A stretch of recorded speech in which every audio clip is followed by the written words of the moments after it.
makeup data for the friction lab. First experiment is rough versus smooth surface. This side of the board is rough, you can see the texture there, and this side much smoother.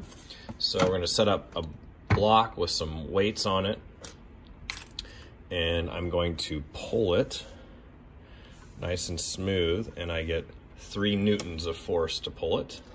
And then turn it to the rough side, repeat the experiment, and I get 6 newtons to pull it. This experiment, experiment 2, we're going to change the pressure between the two surfaces by adding weight to the block. So the first time I'm just going to pull it without anything on there, and I get 0.5 newtons to pull it. And now we're going to increase the pressure between the two surfaces by adding some weight to them.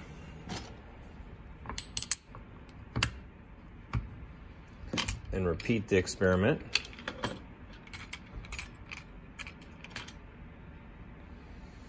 And now we get 5.5 newtons to pull it. Okay, in this experiment, we're gonna look at the difference between the highest static friction that you can get and the sliding friction. So what I'm going to do is I'm going to pull this just until it starts to slip and try to get the highest number on here. So I'm gonna pull, pull, pull. It just slipped. Looks like I'm at about 5.2 newtons just before it slips. That was about 5.4 newtons. Let's just call it 5.4 newtons. Now let's compare that to the sliding friction. The sliding friction is only 3.8 newtons. So we went from about 5 newtons, or a little over 5 newtons, to just about 4 newtons with the sliding friction.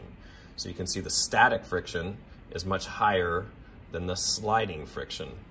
An example of this might be something like this. Let's see if I can get the angle just right.